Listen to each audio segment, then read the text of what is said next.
Ese día el banco me negó 10,000 pesos. No lloré, pero ese rechazo lo cambió todo. Carmen no lloraba. Había aprendido desde niña que las lágrimas no pagan cuentas. Pero aquella tarde, parada frente al mostrador del banco con un sobre en la mano y la respuesta del cajero todavía resonando en sus oídos, tuvo que apretarse los labios con fuerza para no quebrarse delante de todo el mundo. Le habían negado un préstamo de 10,000 pesos. No porque fuera una mala persona, no porque no trabajara, sino porque su historial crediticio era, según el hombre detrás del vidrio, prácticamente inexistente. 42 años limpiando, cosiendo, vendiendo lo que podía. Y para el banco, era como si no existiera. Salió a la calle con el sobre intacto y se quedó parada en la banqueta viendo pasar los coches. Pensó en su hija Sofía, que necesitaba los materiales para el taller de electricidad de la secundaria. Pensó en la renta que se vencía el viernes. Pensó en el termo roto que llevaba 3 semanas tapado con cinta adhesiva. Y por primera vez en mucho tiempo, no supo qué pensar después. Lo que Carmen no sabía en ese momento era que la respuesta del banco iba a ser el mejor favor que le harían en su vida. Lo que nadie le había enseñado. Carmen llegó a su casa, que era 1,5 cuartos en la parte de atrás de la vecindad de Doña Rosario, y se sentó en la orilla de la cama. Sofía estaba en la escuela. El silencio era total. Abrió el cajón de la mesita y sacó una libreta que usaba para anotar los encargos de costura. En la última página, casi sin pensarlo, empezó a escribir. No era una lista de deudas ni un presupuesto. Era una pregunta. ¿Por qué yo trabajo tanto y el dinero nunca alcanza? No era la primera vez que se la hacía, pero era la primera vez que se la hacía en silencio, sin niños alrededor, sin el ruido de la calle, sin nada que interrumpiera la respuesta. Estuvo sentada 1 hora larga, y lo que fue descubriendo, renglón por renglón, la dejó sin aire. En los últimos 30 días, había recibido 4,300 pesos entre la costura y un encargo de tamales que le habían pedido para una reunión. 4,300. Pero cuando buscó qué quedaba de ese dinero, la respuesta era menos de 200. Y no había pasado nada extraordinario ese mes. No había emergencias. No había gastos grandes. Solo había vivido. Carmen pasó la siguiente hora rastreando a dónde se había ido ese dinero.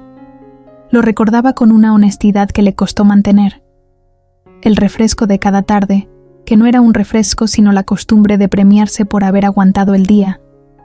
El taxi que tomó 2 veces porque estaba cansada y no quería esperar el camión.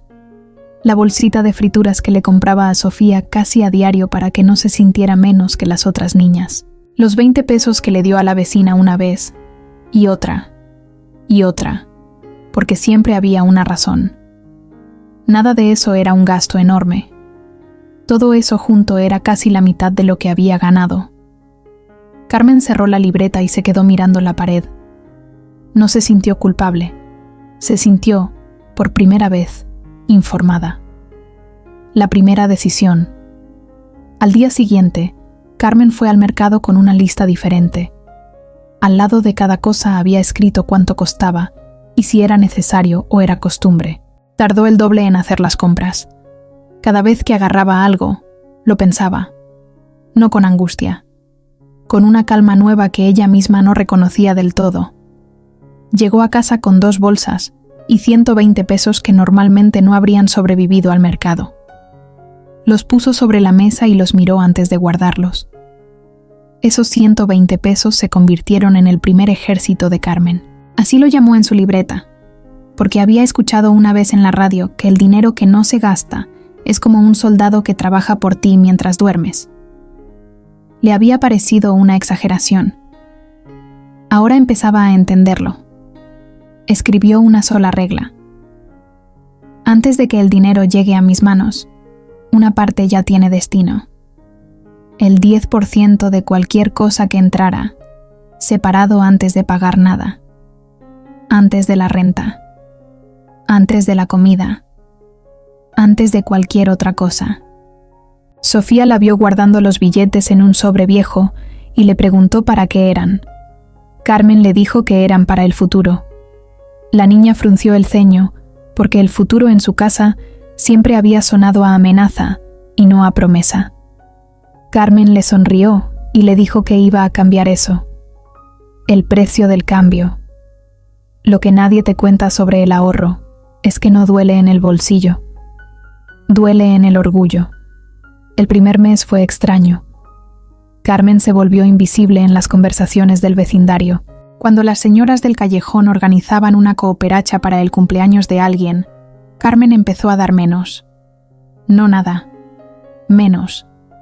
Y eso, en una comunidad donde la generosidad visible es una forma de pertenencia, se nota. La señora del puesto de gorditas empezó a preguntarle si estaba enferma, porque ya no se paraba a platicar. Carmen no estaba enferma.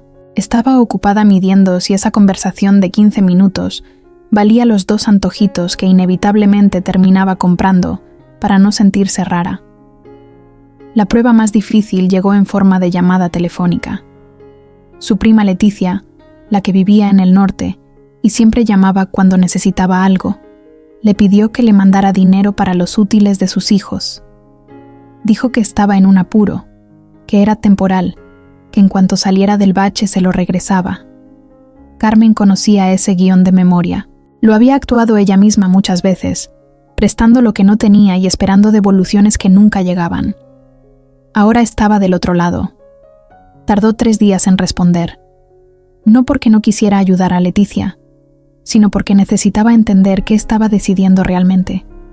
Si daba ese dinero, no eran solo 200 pesos. Era el principio de demostrarle a su propio cerebro que el sobre del futuro era el último recurso y no el primero. Al final llamó a su prima y le dijo que no podía. Le explicó, con mucha calma, que estaba en un proceso. Leticia no lo entendió. Se molestó. Dijo que el dinero la había cambiado, aunque Carmen todavía no tenía nada. Carmen colgó el teléfono y fue a revisar su sobre. Estaba completo. Y esa sensación valía más que la aprobación de su prima. Lo que empezó a crecer. A los 4 meses, Carmen tenía en su sobre algo que nunca había tenido: un colchón. No era una cantidad que cambiara su vida de un día para otro, pero era suficiente para que cuando se descompuso la máquina de coser, el problema no se convirtiera en catástrofe. Pagó la reparación sin pedirle nada a nadie y sin tocar la renta. Por primera vez en años, una emergencia llegó y se fue sin dejarle deuda. Ese momento fue más importante que cualquier número en su libreta. Carmen había entendido algo que ninguna escuela le había enseñado.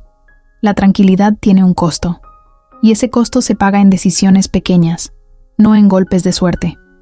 Empezó a leer, no libros caros ni cursos en línea. Leía lo que encontraba gratis: artículos en la biblioteca pública, programas de radio sobre finanzas personales, conversaciones que antes le habrían parecido aburridas y que ahora le parecían mapas. Aprendió que el dinero guardado, si se pone en el lugar correcto, produce más dinero sin que ella hiciera nada extra. La idea le pareció casi ofensiva al principio. ¿Cómo podía ser que el dinero trabajara mientras ella descansaba, si toda su vida le habían dicho que el trabajo era lo único que producía? Pero los números no mentían. Y Carmen era muy buena con los números cuando finalmente decidió hacerles caso. Abrió una cuenta de ahorro en una caja popular del barrio, no porque tuviera mucho, sino porque quería que su dinero estuviera en un lugar con nombre, con reglas y con un pequeño rendimiento que le recordara cada mes que el sistema estaba funcionando. El primer mes, los intereses fueron ridículos: 30 y algo pesos. Carmen los anotó en su libreta con la misma seriedad con que hubiera anotado 30,000. Sofía la encontró sonriendo sola frente a la libreta y le preguntó qué estaba mirando. Carmen le enseñó el número. La niña no entendió por qué era motivo de alegría. Carmen le explicó que no era el número lo que importaba, sino lo que el número representaba, que el dinero había trabajado por ellas mientras dormían. Sofía lo pensó un momento y dijo: entonces es como tener un empleado. Carmen se rió por primera vez en semanas, cuando la fe tiene forma de libreta. Carmen no era una mujer que hablara mucho de sus creencias, pero había algo que sentía con claridad desde niña, que las cosas no pasan solas, que detrás de cada cambio real hay una decisión tomada en silencio, sin aplausos, sin garantías. Lo que estaba construyendo no era solo un ahorro, era una prueba de que podía confiar en sí misma. Había pasado mucho tiempo esperando que algo externo la rescatara, y nada había llegado a tiempo, no porque estuviera maldita, sino porque todavía no tenía la estructura para sostener lo que pedía. El dinero rara vez permanece en manos que todavía no saben sostenerlo. Eso lo entendió tarde, pero lo entendió. El día que los números dijeron otra cosa. 18 meses después de aquella tarde en el banco, Carmen abrió su libreta y sumó todo. No era una fortuna, pero era más de lo que había tenido junto en toda su vida adulta.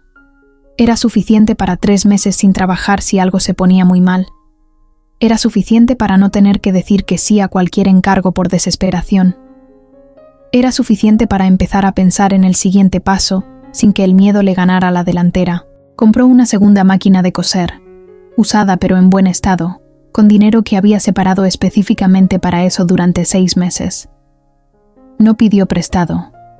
No se endeudó. Pagó de contado y salió de la tienda con la máquina en brazos y con una ligereza que no recordaba haber sentido en mucho tiempo. Con 2 máquinas, podía aceptar más trabajo. Con más trabajo, podía separar más. Con más separado, podía pensar más lejos. El ciclo ya no giraba en su contra. Sofía cumplió 14 años ese diciembre. Carmen no le organizó una fiesta grande. Le dio algo diferente.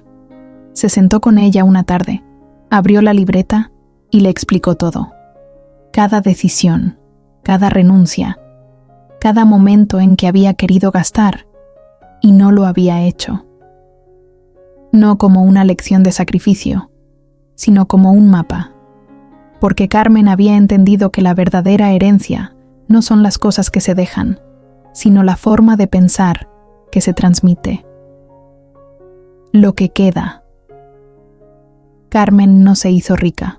No compró una casa grande, ni viajó al extranjero, ni apareció en ningún programa de televisión. Lo que hizo fue salir del ciclo. Ese ciclo invisible donde el dinero llega y se va sin dejar rastro, donde cada emergencia es una catástrofe y donde la única estrategia disponible es aguantar.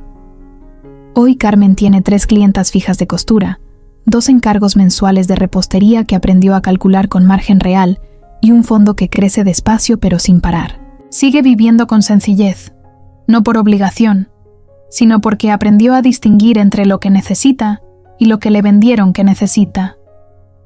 Sofía ya habla de ir a la universidad, no como un sueño imposible, sino como un plan con fechas.